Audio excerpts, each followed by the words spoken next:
Welcome to the Hughes, Hubbard Anti-Corruption and Internal Investigation Practice Group's podcast, All Things Investigations. The Hughes, Hubbard Anti-Corruption and Internal Investigation Practices Group represents many of the premier companies around the world, providing advice on issues spanning the full anti-corruption and compliance spectrum. In this podcast, host Tom Fox and members of the Hughes, Hubbard Anti-Corruption and Internal Practice Group will highlight some of the key legal issues involved in white-collar and other investigations, both domestically and internationally. We will tackle topical issues involved in investigations, as well as explore how companies can prevent and detect issues that arise in conducting investigations on a worldwide basis. Hello, everyone. This is Tom Fox, back again with another episode of the award-winning All Things Investigations. Today, I'm joined again by Mike Huneke. Mike, welcome back. Thanks, Tom. Great to be back. Mike, I really wanted to visit with you about the following topic, which is since the election in November, we're recording this the week of Thanksgiving, I was really interested in what are the kinds of questions you're getting from clients, and particularly the firm, but obviously yourself and your practice as well, because I think in many ways we are in sort of uncharted territory, and until we have an inauguration and some more certainty, we may be in further uncharted waters. But what can you maybe describe for us the top 5 questions you're hearing, seeing, or your colleagues are talking about in the office? Sure, Tom. Happy to do so. I think the breadth of the results are really surprising to a lot of people, where you have control of, House, Senate, and the executive branch all in one hand. And essentially, lots of people are wondering, well, what's this mean for corporate enforcement generally? There's 2 aspects to that, 2 different points, really. The first is that I do expect the broad trends to really continue. And we'll talk separately about enforcement actions and fines and penalties, but I do expect you'll continue to see a convergence around national security being a driving focus. Even with anti-corruption, I think lots of people assume, for whatever reason or another, that may be less of a priority in the incoming administration. But let's not jump to conclusions about what tools the administration will or will not use to achieve its ends. It's very possible that in some contexts and regarding some countries, the administration will be very happy to use anti-corruption enforcement as another tool in the toolbox to achieve national security or foreign policy objectives. I think a lot of people in D.C. have really gotten used to thinking of anti-corruption in particular as a national security objective. And although that was maybe a keystone of the prior administration's national security policy from early on, from soon after the inauguration of President Biden, let's not assume it's going to be discarded by the current administration. A related point, Tom, is about people are asking, well, what do we think about corporate enforcement? Do we think corporate enforcement is going to tail off? Again, I think that's probably an unwise assumption to make. I was looking the other day at FCPA enforcement statistics, as people like you and I do, in the context of a training for one of our clients. What was interesting to me was that if you look at the number of cases announced and the amount of fines imposed, it's almost the exact opposite of what you would expect. So during the first Trump administration, there were actually further increases in fines and cases, and then a real drop-off in the Biden administration. What we think is happening is that these cases have such a long tail to them, and much has been written about how long it takes to launch, work through, and conclude an FCPA-related investigation. And putting aside whether that's good or bad, there is a huge tail to these things. It's one thing, I think, for a new administration as a policy matter to reprioritize what it investigates and thereby what future prosecutions come. And on the other hand, to put a stop affirmatively to ongoing cases, which may be in various stages of nearness to completion. So I at least expect for at least a couple years that we will see not only an FCPA, but other types of corporate enforcement, in particular sanctions and export controls, where we have been hearing for a long time now that cases are in the pipeline, that you'll see in the early days of the Trump administration, early years at least, continued activity and maybe even a surprising increase in activity at the back end of that process in terms of announced decisions, announced settlements, and fines imposed. Mike, I don't want to use the word pipeline, but I want to maybe focus on almost administration agnostic. And let me see if I can get this timeline right. In 2016, under the Obama administration, we had the FCPA pilot program. The pilot program was the first time to give formal credit for self-disclosure, extraordinary cooperation, and extensive remediation, and of course, profit disgorgement. That was formalized under the Trump administration in what was then called the FCPA, Corporate Enforcement Policy, by then DAG Rod Rosenstein. That we then had the Benchkowski memo, which fleshed out a little bit more what the DOJ was looking for in terms of cooperation and focusing on self-disclosure. That, of course, led us to the ABB, Albemarle, and SAP enforcement actions. And in the middle of that, we had the Monaco memo and Kenneth Polite announcing that memo and saying we wanted speed in self-disclosure, speed in cooperation, speed in your enforcement policy. And that was a Democratic administration. So it seems to me we have seen under whatever party was in power, a move towards quick self-disclosure, giving credit for self-disclosure, quicker self-disclosure, faster cooperation in a way that I think is going to continue. And the department seems to be very focused on getting companies to step forward if they believe they have done something wrong, but giving real credit for it so that it's hopefully a viable option for people like you to discuss with a client on self-disclosing so that you can garner some of those benefits. And that would seem to me to be consistent with what I've heard out of the Trump administration to date. Any real thoughts on kind of that timeline and how this phase of FCPA enforcement seems to be almost administration agnostic? I agree with you, Tom. As many of our mutual friends and as many of our corporate clients have experienced, corporate accountability is a one-way ratchet. The government is very unlikely to say under any party or any administration, actually, we don't care anymore. It's admirable that they're trying to bring speed to these things. I think any kind of study you look at that talks about the time that passes from even from an initial public disclosure, which, as you know, could be years after an initial internal report comes up, to conclusion is very long. And that's a strain on companies and their resources. It's a strain, obviously, on their just business and reputation. It's also a strain on the Department of Justice and whatever regulators are also involved. To the extent that any of these institutions feel either whether under attack, depending on your perspective, or at least feel budget constrained and they need to do more with less, that's only going to further the incentive to make these tools palatable and even enticing to people who want to use them. I mean, getting far afield as far as, we're definitely speculating here, but I certainly would expect them to try to continue under any administration things that allow them to do more things more quickly, for sure. Well, now that I've sidetracked you off that point, what was your next point, Mike? The next point won't be a surprise to anyone to bring up China. With everything that the administration and the incoming administration has previewed. I think we're not going to have just kind of a gradual continuation of the prior administration that's going to be China policy on steroids for the next 4 years.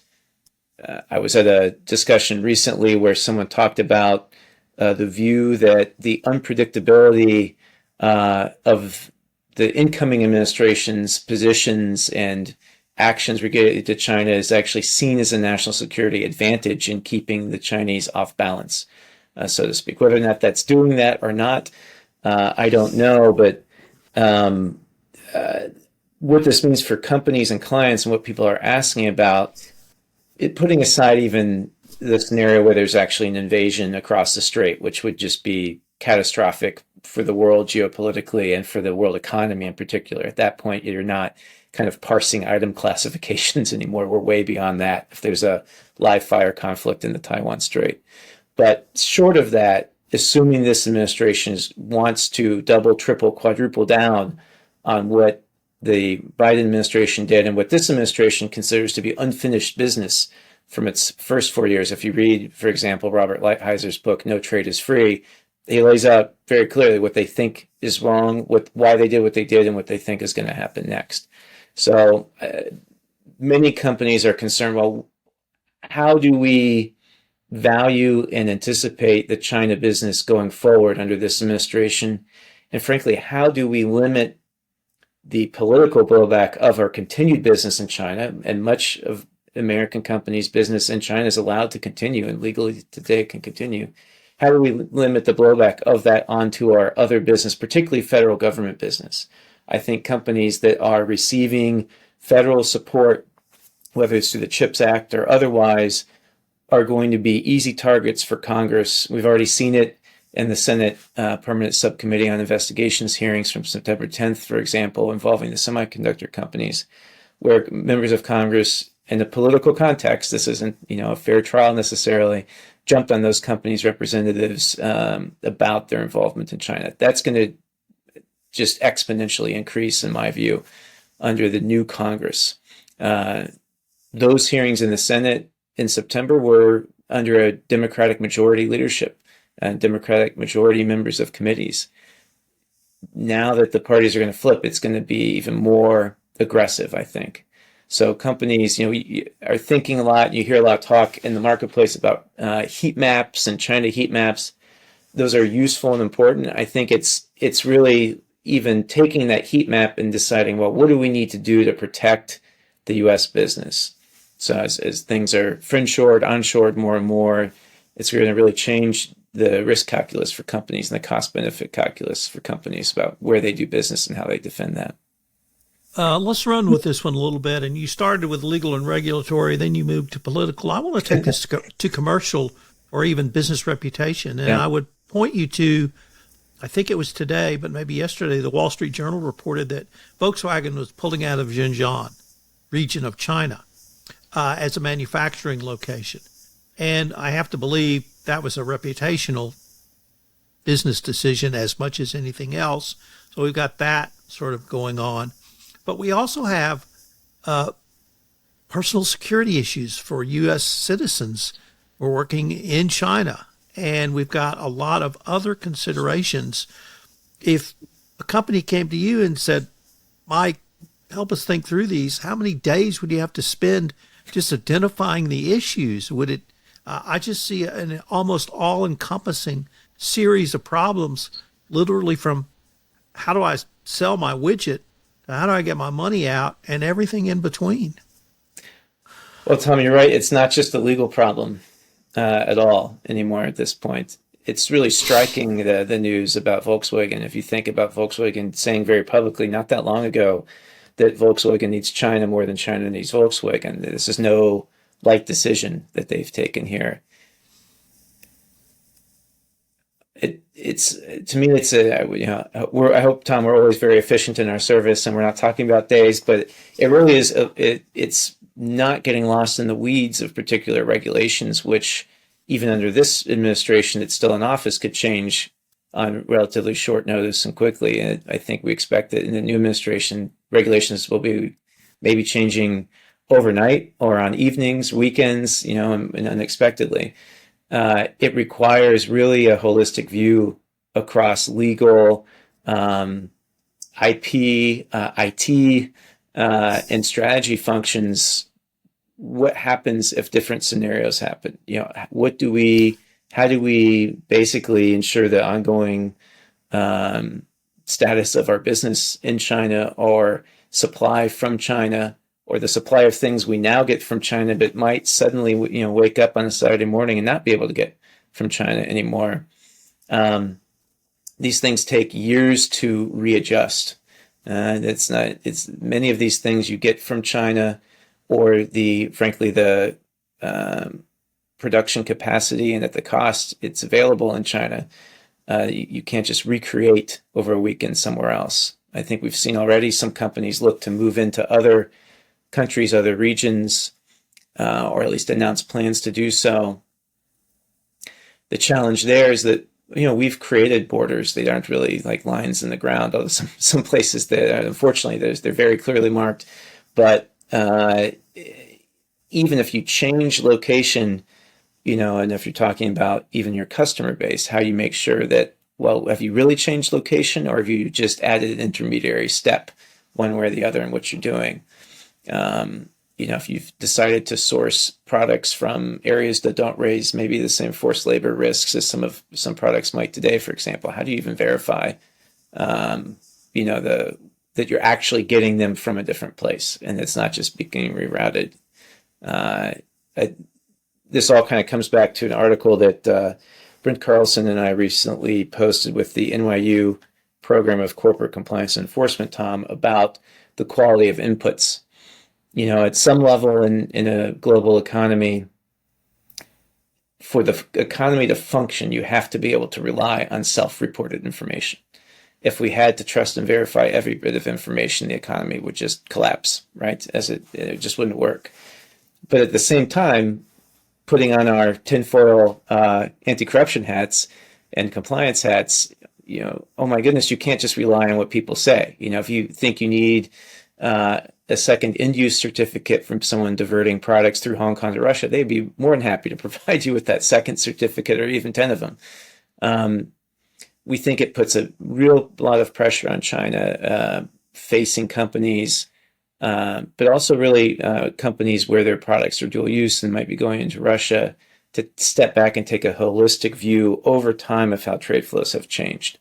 And where you have those unexpected changes, the white knight customer who appears right after certain trade flows are blocked, are you comfortable that you're really, that it was truly an independent and kind of new arm's length event, so to speak?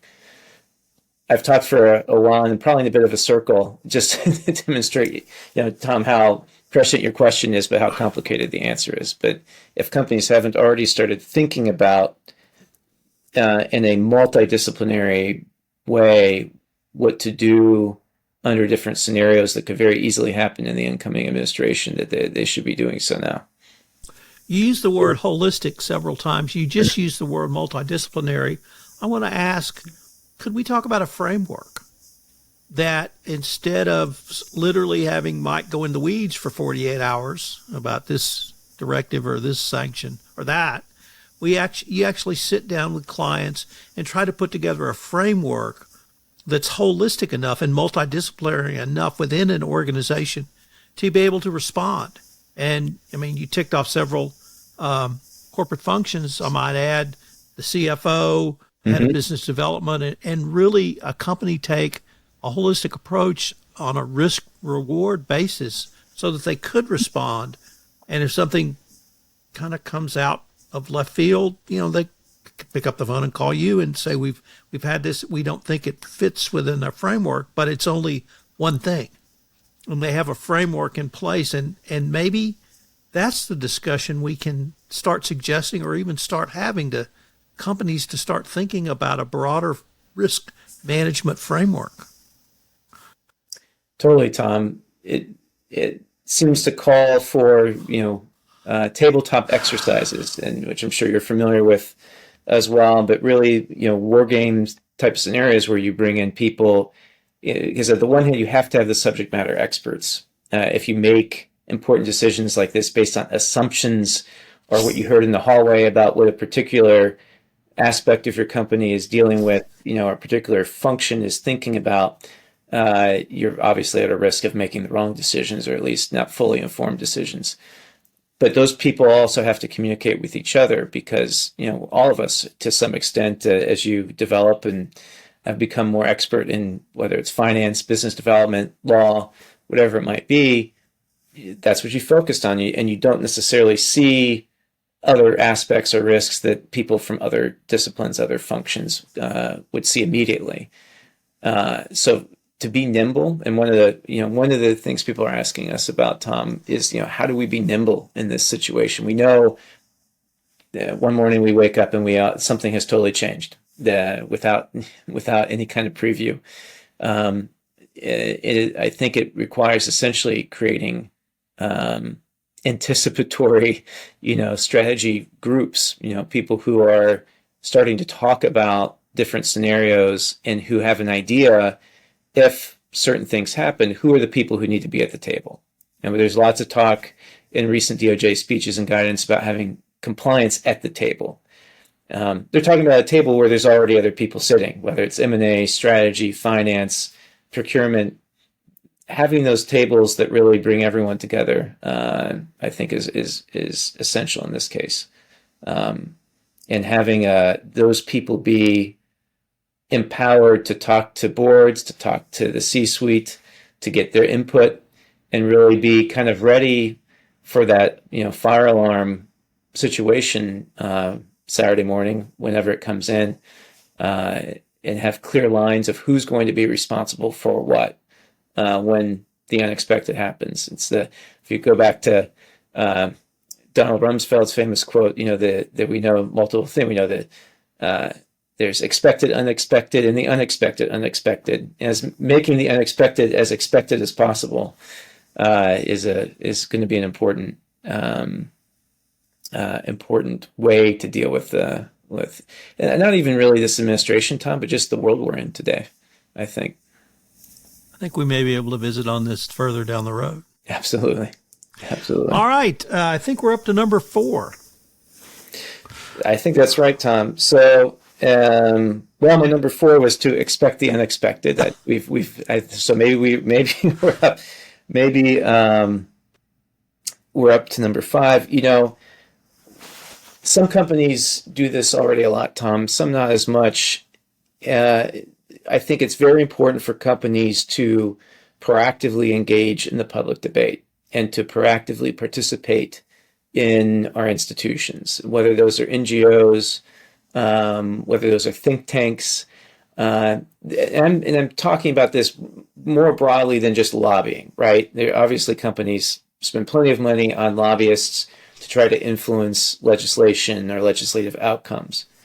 But so much of what, especially in DC, people talk about, think about, how the policy discussions are framed is really driven by think tanks, by public discussion. And even with one party controlling a lot of the government, I think we've already seen, just based on some recent reporting, there's plenty of disagreement within that one party or within the presumptively nominated cabinet. And there's a real opportunity out there and a lot of really dedicated, smart people who are thinking about these issues, that they would benefit from more participation from corporates in those discussions, in those debates, so that they become less kind of brain trusts and more, institutions that are focused on achievable actions and achievable outcomes. In particular, and not to name any of these because I think they've failed in that respect at all, but just some of the appear to be, from what I read and what I listen to, kind of leading this. And you talk about the Center for New American Security, or CNAS, you have the CSIS, you have, and then your, Atlantic Council, things like that. These are all things that, all organizations that I think will be really important in framing the discussion and framing, what are the options, what should we be thinking about? And I think they'd really welcome corporations to participate in that discussion more than they have. So it's less going to your stakeholders and saying we need more money from more lobbyists and then having the lobbyists try to shape that. It's more getting involved yourself. And I think that's, no one can bring that day-to-day real life perspective of what corporations deal with to these organizations and these debates better than the corporations themselves.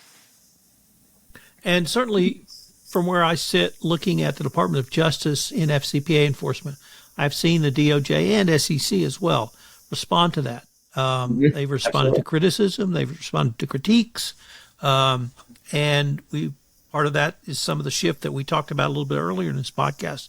But I absolutely agree with you that when it comes to the DOJ, at least, they are going to listen to practitioners in the field. And I think that's equally true for policy in whatever administration is in place. Absolutely. Mike, this has been a really fascinating explanation. I think we probably got 5 separate podcasts just out of this one alone, if not many more. So I wanted to thank you again and look forward to continuing this discussion. You're very welcome, Tom.